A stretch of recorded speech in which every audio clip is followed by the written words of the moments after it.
but in steerage we were crammed like fish in a tin. Maureen sat up and rubbed her eyes. "Where are we? Is this America?" She pulled on her shoes and headed for the ladder with laces flopping. "Stay right here," Ma said. "We need to gather our things. Maureen, take the large suitcase and I'll carry the small one along with lugging Joseph. Margaret Rose, you carry the feather bed and hang on to Bridget. There's going to be a great crush of people getting off this boat." "But we're going to miss the Statue of Liberty," I protested. "I could have stayed on the deck, but I wanted you all to see it."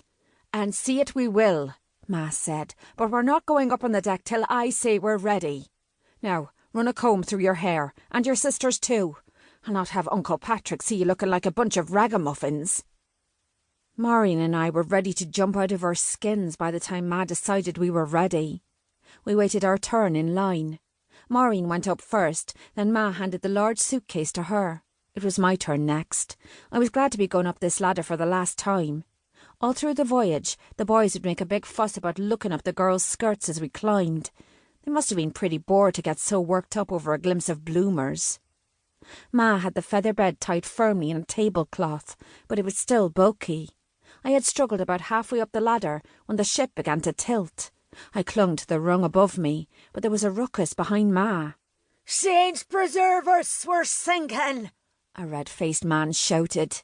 He grabbed my shoulder and pulled me down from the ladder, then pushed ahead and climbed out to save himself. People were shoving behind us.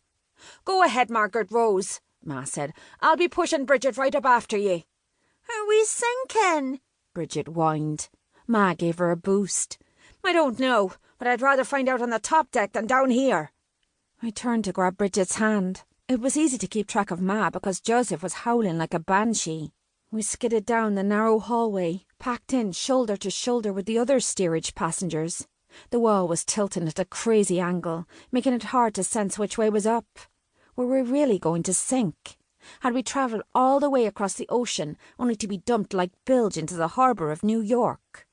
"Stay together!" Ma shouted. I could hear Maureen ahead of me, with the big suitcase sounding like a gong as it kept bumping the metal walls. If we had to jump overboard, I hoped she'd be sensible enough to leave it. Lord knows there was little of any value in our belongings. Certainly nothing worth being anchored to the bottom of the harbour for. There was a throng pushing and shoving at the last stairwell. "Margaret Rose, I'm frightened," Bridget wailed. I gathered her up in my arms, then shifted her to one hip so I could grab the iron railing to keep my balance. When we finally came up out of steerage into the fresh air, I could hear the captain shouting over a bullhorn. "All passengers, please move to the centre of the boat." There was no doubt that the deck was tilted, but I couldn't see that we were taking on any water. The lifeboats hung in their places. The crew had made no move to load them. All of the passengers crowded together on the low side of the deck. That's when I realised what the problem had been. We were just passing the Statue of Liberty, and everyone had rushed to that side of the boat to see her. The captain pleaded with the crowd again. "Ladies, gentlemen, please, move away from the rail to the centre." But nobody moved a muscle. Ignoring Ma's order to stay together, I put Bridget down, held tight to her hand, and pushed through the crowd. I finally squeezed into a spot by the rail and brought her around in front of me where she could see through the iron mesh. I was afraid to lift her above the rail for fear I'd drop her overboard in my excitement. There stood Lady Liberty, more beautiful than ever she'd appeared in the black and white pictures I'd seen. She was a lovely soft green in colour, and the rosy sun gave a blush to her cheeks.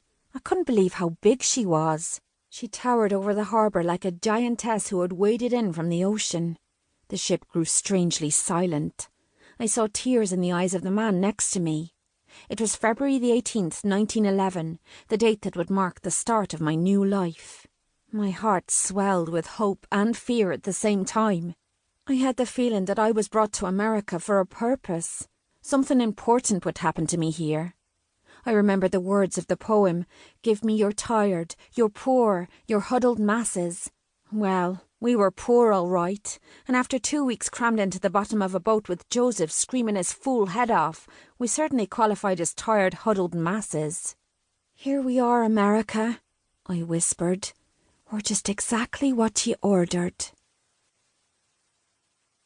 2.